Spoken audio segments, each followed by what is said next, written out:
भले ही आज Tom Holland का स्पाइडरमैन दुनिया भर में धूम मचा रहा है, पर इनसे पहले एंड्रयू गारफील्ड का Spiderman the amazing Spiderman movies में धूम मचा चुका है, जो अपने कॉमिक बुक सोर्स मटेरियल के हिसाब से ही काफी ज्यादा एक्यूरेट और बेहतरीन थी। और मेरे हिसाब से इसमें स्पाइडरमैन के यूनिवर्स को खड़ा करने का पूरा पोटेंशियल था, बस चीजें हिसाब से नहीं हुई। अब जब एंड्रयू गारफील्ड के स्पाइडरमैन 3 मूवी में दिखने के रूमर्स आ रहे हैं, तो इन स्पाइडरमैन मूवीज के बारे में थोड़ा और जानने का बहुत अच्छा मौका है, और यकीनन हमारे सब्सक्राइबर्स भी यही चाहते हैं। यही कारण है कि पिछले कम्युनिटी पोल में आप सब ने द अमेजिंग स्पाइडरमैन मूवीज को सबसे ज्यादा वोट दिए थे, और तो और आप में से बहुत सारे लोगों ने हमें इस टॉपिक को बार बार कमेंट करके सजेस्ट भी किया है। आप सबका बहुत बहुत शुक्रिया, क्योंकि आपकी वजह से बहुत सारे लोगों को द अमेजिंग स्पाइडरमैन के बारे में और भी बहुत कुछ जानने को मिलेगा। तो चलिए इसी नोट पर जानते हैं 15 अमेजिंग, माइंड ब्लोइंग और awesome the amazing Spiderman movies facts, वो भी भारी भरकम स्पॉयलर्स के साथ, क्योंकि आज की स्टोरी में आपको पता चलेगा कि एंड्रयू गारफील्ड से पहले कौन कौन से एक्टर्स को पीटर पार्कर यानी स्पाइडरमैन के लिए कंसीडर किया जा रहा था। जानेंगे कई सारे कैरेक्टर्स के हिंट्स के बारे में जो प्लान तो किए गए थे, पर सेकंड मूवी के अंदर वो दिख नहीं पाए, और साथ ही साथ जानेंगे स्पाइडरमैन और उसके विलेंस के लुक्स और उनके सूट्स के बारे में। इसके अलावा जानेंगे कैसे हुई X Men days of future past और द अमेजिंग स्पाइडरमैन की एक अनऑफिशियल क्रॉसओवर, और फाइनली जानेंगे कि द अमेजिंग स्पाइडरमैन 2 मूवी में से एमजे का रोल क्यों हटा दिया गया था। ये और बहुत कुछ आपका इस वीडियो में इंतजार कर रहे हैं, तो देर किस बात की। हे गाइस, मेरा नाम है पंकज सागर और आपका स्वागत है गेमों को हिंदी के एक और फर्स्ट वीडियो में।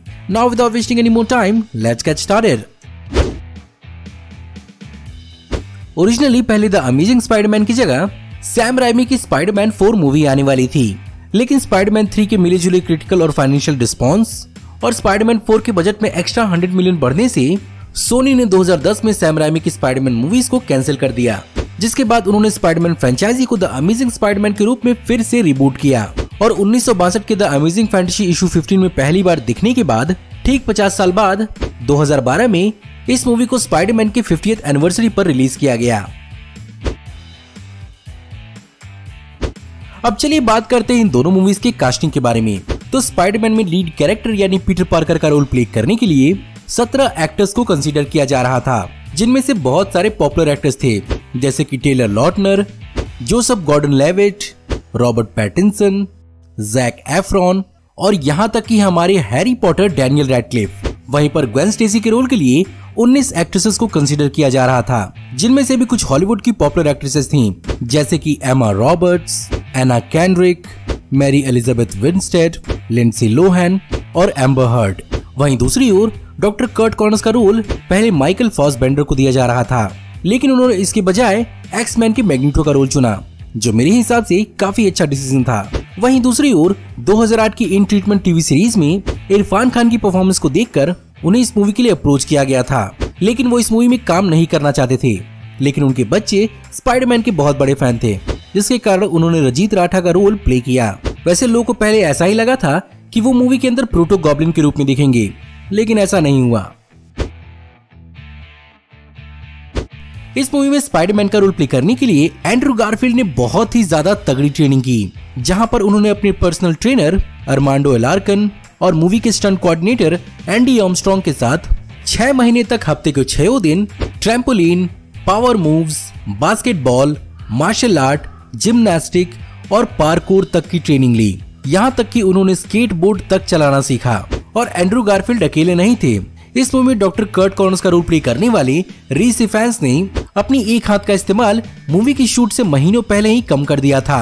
यही कारण है कि मूवी की शूट के शुरू होने तक उन्होंने अपने एक हाथ से ही टाई बांधना और कॉफी बनाना तक सीख लिया था। वहीं पर ग्वेन स्टेसी का रोल प्ले करने वाली एमा स्टोन्स ने प्रोफेशनल इंटर्न के रूप में दिखने के लिए रीस इफेंस के साथ असली एक्सोलॉटल रिजनरेशन रिसर्च को कई लैब्स में जाकर ऑब्जर्व किया, जो मूवी के अंदर डॉक्टर कर्ट कॉनर्स का प्रोजेक्ट होता है। इस मूवी के शुरू होने से पहले इस बात पर बहुत लंबी चौड़ी डिबेट हुई थी कि इस मूवी के अंदर ऑर्गेनिक वेब शूटर्स दिखेंगे या आर्टिफिशियल वेब शूटर्स, और इवेंचुअली इस पर फाइनल डिसीजन लेने के लिए American comic book artist Brian Michael Bendis को बुलाया गया, जिन्होंने मैकेनिकल वेब शूटर्स को ही सपोर्ट किया। और फाइनली इस बात को रियलाइज किया गया कि इसी के थ्रू पीटर की इंटेलिजेंस और रिसोर्सफुलनेस को मूवी के अंदर शोकेस किया जा पाएगा, जिसे कॉमिक बुक में पीटर की एक खासियत की तरह ही दिखाया जाता है। द अमेजिंग स्पाइडरमैन 1 मूवी का कॉस्ट्यूम डिजाइनर किम बैरेट ने डिजाइन किया था, जिसे मूवी के अंदर इस तरह से दिखाया गया है कि इसे किसी स्टूडेंट ने अपने बहुत ही टाइट बजट पर बनाया है। वैसे पहली मूवी के लिए 56 सूट्स को बनाया गया था, जिनमें से 17 सूट्स को एंड्रू गारफील्ड ने थ्रू आउट द मूवी इस्तेमाल किया है।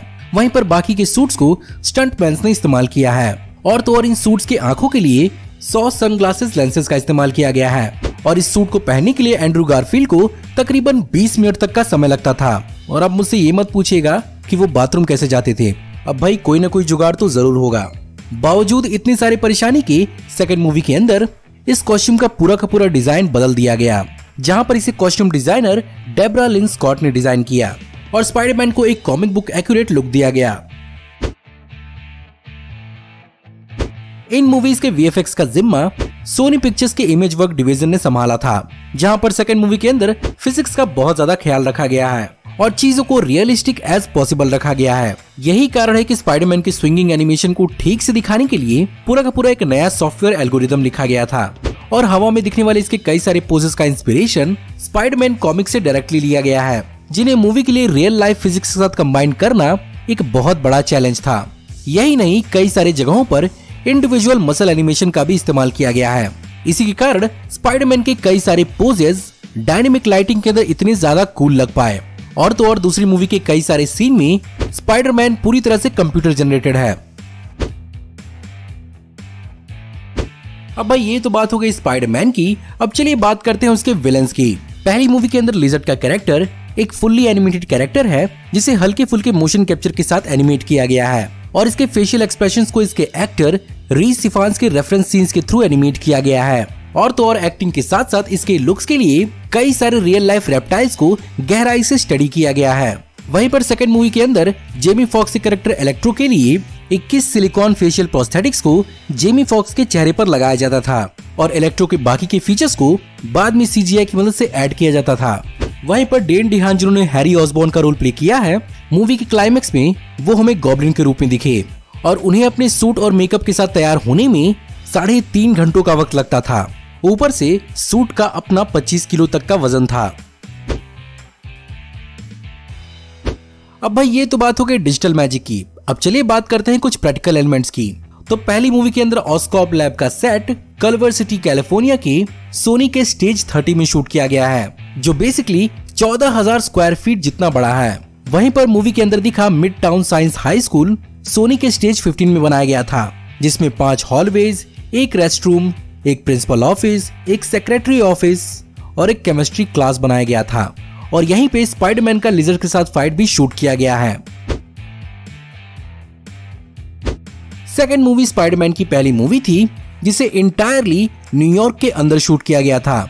यही कारण है कि इस मूवी के अंदर न्यूयॉर्क के कई सारे लैंडमार्क्स को भी फीचर किया गया है। लेकिन इसके इलेक्ट्रो के साथ टाइम स्क्वायर वाले सीन के लिए लॉन्ग आइलैंड में फेक टाइम स्क्वायर का सेट बनाया गया था, जहां पर इसके कुछ ही सेट्स प्रैक्टिकल हैं और बाकी सब कुछ वीएफएक्स से बनाया गया है। और यहीं पे इस मूवी का आइकॉनिक फ्रीज फ्रेम वाला भी सीन शूट किया गया है, जहां पर इस सीन के अंदर सारे के सारे लोगों को खुद को फ्रीज करना पड़ा था, जिसकी प्रैक्टिस उन्होंने हफ्तों से की थी। अब चलिए बात करते हैं उन कैरेक्टर्स के बारे में जिनका हिंट हमें देखने को तो मिला, लेकिन वो हमें देखने को नहीं मिले। तो सबसे पहले डॉक्टर काफ्का, जो रेवनक्रॉफ्ट पे इलेक्ट्रो के ऊपर एक्सपेरिमेंट करता है, वो basically comic book villain chameleon होने वाला था। वहीं पर जब मूवी के अंदर हैरी अपने पिता के कागजों को देखता है, तो हमें वहां पर कई सारे नाम्स देखने को मिलते हैं, जैसे डॉक्टर कॉर्नस, जो पहली मूवी के अंदर लिजर्ड थे, डॉक्टर मॉर्बियस, जो बेसिकली स्पाइडरमैन का विलन मॉर्बियस द वैम्पायर है, और साथ ही साथ वेनम स्टोरेज 7U, जो बेसिकली वेनम का स्टोरेज सेंटर हो सकता है। वहीं पर मूवी के क्लाइमेक्स में हमें ऑक्टो ऑक्टेवियस और एड्रियम टूम्स के वल्चर का भी रेफरेंस मिला। वहीं पर कुछ ऐसे कैरेक्टर्स भी थे जिन्हें मूवी के लिए प्लान तो किया गया था, पर मूवी के शुरू होने से पहले ही इन्हें कैंसिल कर दिया गया, जैसे कि वेनम और कार्नेज। जी हाँ, वो हमें स्पाइडरमैन की आने वाली मूवीज में दिखने वाले थे। जहां पर सोशल मीडिया साइट टम्बलर पर मूवी के लिए जे जोना जेमसन के न्यूज़पेपर डेली ब्यूगल का अकाउंट बनाया गया था, जहां पर बेसिकली एडी ब्रॉक और क्लेटस कैसिडी के बारे में मेंशन किया गया था और दोनों के दोनों आने वाले इंस्टॉलमेंट्स में जरूर दिखने वाले थे। इनके अलावा डेली ब्यूगल के जे जोना जेमसन भी हमें दिखने वाले थे, जिसका रोल जे के सिमंस प्ले करते, लेकिन उनका रोल मूवी में इंक्लूड नहीं किया गया।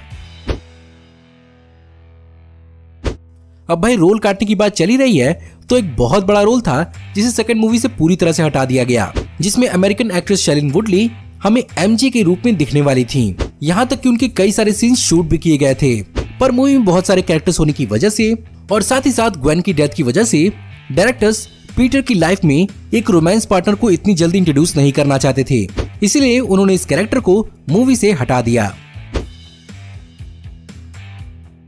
हो सकता है कि शायद आप में से बहुत कम लोग को मालूम होगा कि X Men days of future past और द अमेजिंग स्पाइडरमैन 2 का एक अनप्लान्ड और अनऑफिशियल क्रॉसओवर भी हुआ है। कैसे और कहां?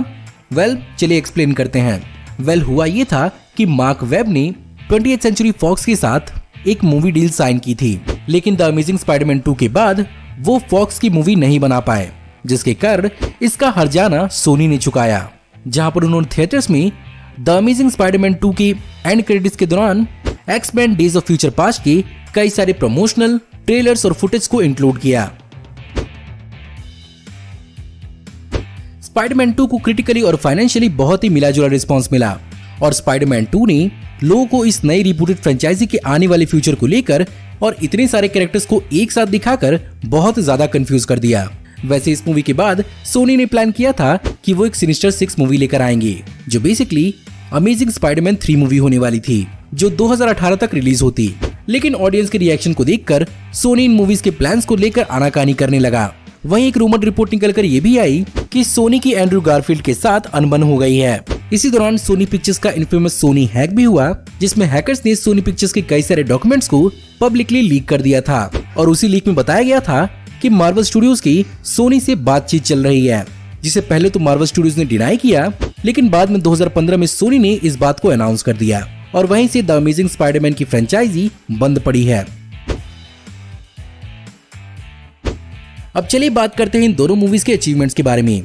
तो इन मूवीज को ऑडियंस से मिला जुला ही रिस्पांस मिला है और ना ही इन दोनों मूवीज ने अपने नाम कोई सिग्निफिकेंट अवार्ड अचीव किया है, पर फिर भी इन दोनों मूवीज ने दबाकर कमाई की है। जहां पर पहली मूवी ने $230 मिलियन की मैक्सिमम बजट पर $757 मिलियन वर्ल्ड वाइड कमाए, वहीं दूसरी मूवी ने $293 मिलियन की मैक्सिमम बजट पर $709 मिलियन कमाए।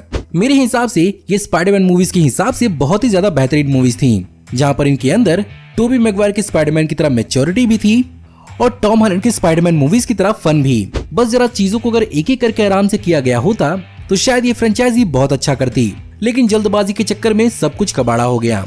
मैं उम्मीद करता हूँ कि स्पाइडरमैन 3 में हमें एंड्रू गारफील्ड का कैरेक्टर जब भी दिखे तो इस फ्रेंचाइजी को फिर से रिवाइव किया जाए। तो गाइज, ये थे 15 अमेजिंग, माइंड ब्लोइंग और awesome the amazing Spiderman facts.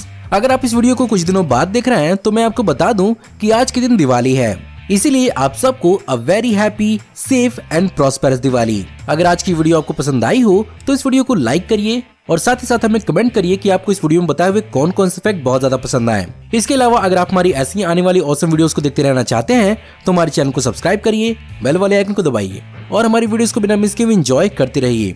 और तो और इस वीडियो की लिंक को अपने दोस्तों ग्रुप्स के बीच में जितना हो सके उतना शेयर करें। Thank you for watching, see you in the next video, till then take care, good bye.